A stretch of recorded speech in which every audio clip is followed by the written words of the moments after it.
miaraban'ny mpijery malagasy amin'ny télévision MBS ity. Eny manambavao tokoa ny amin'ny Sénat holazainy amintsika vahoaka malagasy androany.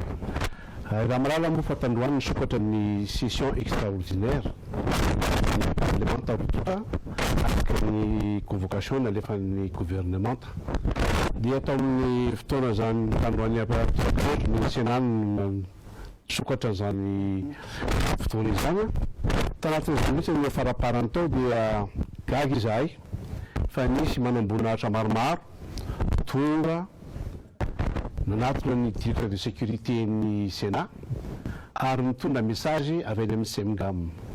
Io message io moa zany dia rehefa jerevana dia milaza hoe averina kazerina any amin'ny premier RTS daholo ny Miaramila mpiambina ny lapa sy ny mpiambina ny Filohan'ny Sénat ary koa averina any koa zany ireo fitaovam-pidiana sy ny bala. Tiako marina dia zany Sénat zany dia androm-panjakana anankidimy androm-panjakana eto Madagasikara. Ao ny présidence, primature, ny Sénat, ny Assemblée nationale ary koa ny ACC.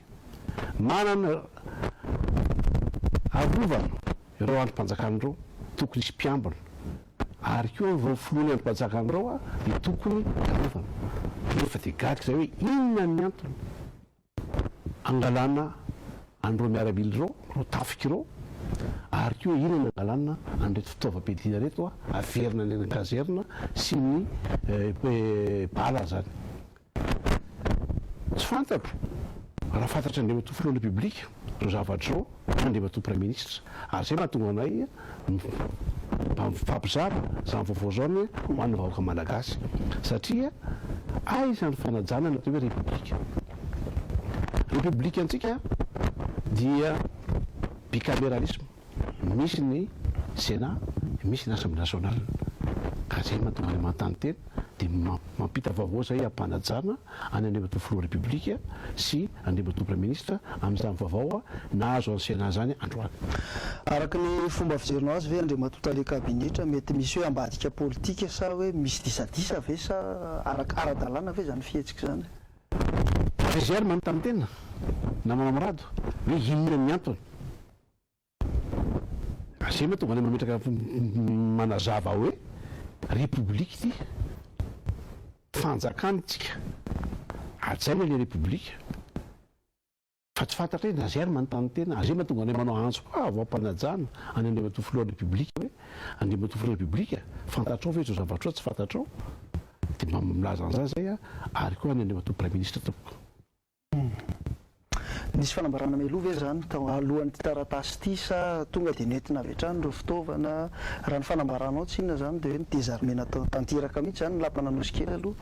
Tena ny désarmena total ozy izy amin'ny frantsay hoe nesaorina daholo ireo fitaovam-pidiana rehetra raha azo atao amin'ny teny tsotra dia miboridana zany zao ny Sénat ka ity zavatra ity tsy nampandresina meloha zay fa tandroy any nentina tanana ty message ity nentina tanana. Ty message ity nentin'ireo manam-boninahitra tanana meny amin'ny directeur de sécurité. Teoneo ihany tsisy hoe fetrandro hoe raha pisona afaka maraina fa teoneo ihany dia nentina napodina ireo Miaramila ireo nentina ireo fitaovam-pidiana ireo. Ary ny ariva io koa zay dia nahazo téléphone hoe ho alaina koa ireo polisy izay garde rapproché amin'ny président Sénat. Lasa ny saina lasa ny eritreritra hoe fa inona loatra resaka olona ve? Aiza dia institution mipetraka amin'ny fantaniana tompo. Fantaniana mipetraka ho an'ny fitondram-panjakana.